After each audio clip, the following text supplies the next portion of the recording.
नमस्कार दोस्तों, सभी पेंशन धारकों का एक बार फिर से स्वागत है हमारे इस YouTube चैनल पर।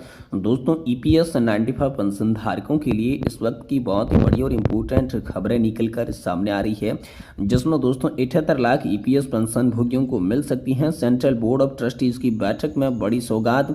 सरकार दोस्तों लगा सकती है पेंशन बढ़ोतरी पर अंतिम मोहर। तो दोस्तों आखिरकार सेंट्रल बोर्ड ऑफ ट्रस्टीज की बैठक को लेकर क्या बड़ा अपडेट आ रहा है और इस बैठक के अंदर पेंशन बढ़ोतरी पर कैसे मोहर लग सकती है, सरकार इसका क्या निर्णय दे सकती है, इसके बारे में बड़ी रिपोर्ट निकल कर सामने आई है। तो इसके बारे में आज की इस वीडियो के अंदर बात करेंगे। वहीं EPS 95 पेंशन पर बोले PM मोदी, बिना मांगे हमने पेंशन की रकम बढ़ाई, लेकिन 1000 रुपये में कैसे गुजर बसर करेंगे पेंशन भोगी। इसको लेकर दोस्तों नई और ताज़ा रिपोर्ट सामने आई है पेंशन भोगियों की। तो इसके बारे में भी दोस्तों आज की इस वीडियो के अंदर संपूर्ण रूप से जानकारी देंगे। साथ ही साथ दोस्तों आप सभी के लिए पुरानी पेंशन योजना यानी कि OPS की बहाली को लेकर बड़ा अपडेट आया है। पुरानी पेंशन मिलेगी या फिर नहीं मिलेगी, 24 घंटे के अंदर निर्णय संभव होने वाला है। पहली बार PM मोदी करेंगे कर्मचारी संघ के साथ बैठक। तो आखिरकार PM मोदी 24 घंटे के अंदर OPS को लेकर क्या निर्णय देंगे और पहली बार दोस्तों कर्मचारी संघों के साथ प्रधानमंत्री नरेंद्र मोदी की कैसी और कब बैठक होने वाली है, इसके बारे में भी दोस्तों आज की इस वीडियो के अंदर बात करेंगे। यानी कि दोस्तों पेंशन और पेंशन धारकों से जुड़ी प्रमुख 3 बड़ी खबरों की चर्चा आज की इस वीडियो के अंदर करेंगे। इसीलिए आप सभी पेंशन धारकों से निवेदन है कि दोस्तों आज की इस वीडियो को आप लास्ट तक देखिएगा।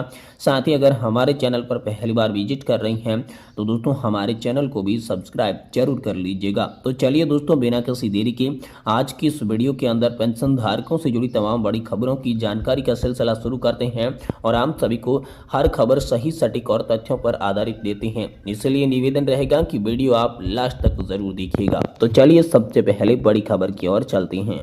दोस्तों 78 लाख पेंशन भोगियों को यहाँ पर जो है सेंट्रल बोर्ड ऑफ ट्रस्टीज की बैठक में बड़ी सौगात मिल सकती है।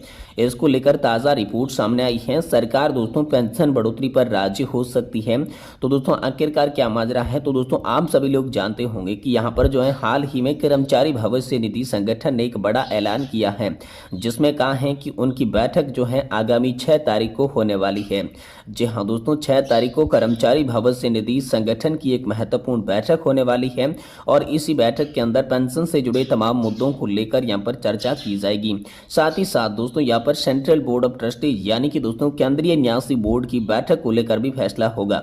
दोस्तों साल के अंदर 2 बार केंद्रीय न्यासी बोर्ड की बैठक होती है, जिसमें ब्याज दरों पर फैसला, पेंशन वृद्धि और साथ ही पेंशन फंड को कैसे और कब निवेश करना है, कहां पर निवेश करना है जिससे बेहतर रिटर्न्स मिल सके, ये तमाम फैसले लिए जाते हैं। दोस्तों सेंट्रल बोर्ड ऑफ ट्रस्टीज की बैठक के मुख्य अध्यक्ष श्रम मंत्री होते हैं।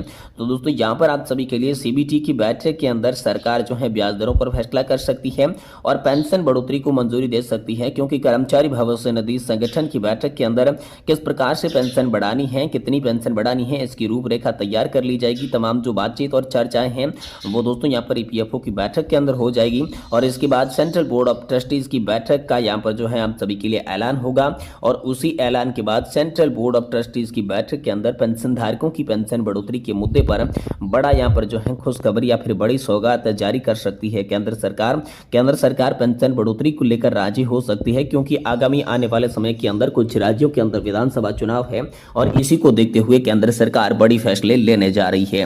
वहीं दोस्तों अगली बड़ी खबर की बात करें तो आप सभी EPS पेंशन पर बोले PM मोदी, बिना मांगे हमने पेंशन की रकम बढ़ाई, लेकिन 1000 रुपये में गुजर बसर कैसे करेंगे पेंशन भोगी। इसको लेकर दोस्तों ताजा रिपोर्ट सामने आई है, तो इसके बारे में भी आज की इस वीडियो के अंदर आप सभी को पूरी जानकारी बता रही हैं।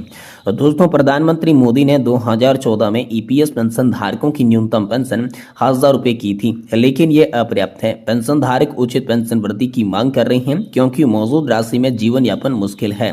सरकार को पेंशन वृद्धि के लिए पेंशन धारकों की आर्थिक सुरक्षा और सम्मान पूर्वक जीवन जीने देना चाहिए। 10 फरवरी 2021 को लोकसभा में राष्ट्रपति के अभिभाषण पर चर्चा के दौरान प्रधानमंत्री नरेंद्र मोदी ने EPS 95 पेंशन धारकों के लिए न्यूनतम पेंशन में 1000 रुपये का उल्लेख किया था। उन्होंने 2014 से उसे किसी भी EPS पेंशन धारकों को 7 रुपये मिल रही थी, किसी को 25 रुपये तो किसी को 50 रुपये, किसी को 250 रुपये की पेंशन मिल रही थी। ये सब देश में चल रहा था। मैंने कहा था कि इन पैसों को लेने के लिए यहाँ पर ऑटो रिक्शा में जाने का किराया भी ज़्यादा होता है। किसी ने मुझसे मांग नहीं की थी, मजदूर संगठनों ने मुझसे आवेदन नहीं दिया था, फिर भी हमने न्यूनतम पेंशन 1000 रुपये देने का फैसला किया, जबकि हमसे किसी ने मांगा नहीं था। ये दोस्तों प्रधानमंत्री नरेंद्र मोदी ने कहा था। तो ईपीएस 95 पेंशन धारकों की वास्तविकता क्या है?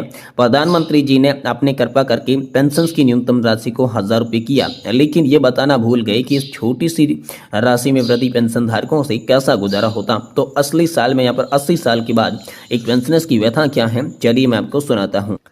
एक पेंशन की मैं 80 साल का वृद्ध नागरिक हूँ। मुझे सिर्फ 1112 रुपये की पेंशन मिलती है। मेडिकल सुविधाओं के लिए दूसरों पर निर्भर रहना पड़ता है। 40 साल सेल में काम करने के बाद मेरी स्थिति बुरी हो गई है। सरकार को अवश्य ही पेंशन बढ़ाना चाहिए, भाई पेंशन भोगियों का हक मिले। कोई भी ये क्यों नहीं समझ पाता कि हम कोई दया या फिर भीख नहीं मांग रही हैं, हम हमारा हक मांग रही हैं। हमारा 20-22 साल तक का पैसा काटा है सरकार ने और उसे देने की आनाकानी कर रही है। इस मामले में सुप्रीम कोर्ट ने हमारे पक्ष में फैसला दिया, फिर भी केंद्र सरकार, मोदी सरकार अड़ंगा लगाकर बैठी हुई है। आखिर क्या चाहती है सरकार? क्या कोई परिवार 2-3 हजार रुपए की प्रतिमाह पेंशन से गुजारा कर सकता है? इस साल में यहाँ पर पिछले 10 सालों से पेंशन भोगियों की दुर्दशा के बारे में भी कुछ नहीं सोचा, ना ही कुछ किया। हमारे विचार से ये सरकार आगे भी सही नियत में कुछ करने वाली नहीं है। ये कोई भी सोच नहीं सकता कि 2000 रुपए के अंदर महीने भर का गुजारा पेंशन भोगी कैसे कर सकते हैं। इतनी छोटी सी बात को लेकर आज तक सरकार समझ नहीं पाई है। 30 से 35 साल तक की नौकरी के बाद पेंशन भोगी को और अर्ध सरकारी कर्मचारी केवल 2000 रुपए की पेंशन मिल रही है। कितनी लज्जा और दर्दनीय स्थिति है दोस्तों। ईपीएस 95 के तहत सेवानिवृत्त कर्मचारियों के हिस्से में जो राशि ईपीएफओ के पास जमा है वह राशि उन्हें वापस लौटा दी जाए। इस राशि का बैंक ब्याज वर्तमान में मिल रही पेंशन से ज्यादा होगा। पेंशन की बढ़ोतरी तो एक मृग तृष्णा बनकर रह गई है। न सरकार और न ही माननीय न्यायालय इस पक्ष में है। जिन लोगों ने 60 वर्ष की अवस्था तक सरकार का कार्य किया, उन्होंने पेंशन क्यों नहीं मिले? आखिरकार उनके वेतन व अन्य सभी लाभों को सेवा काल के दौरान मिलती रही थी।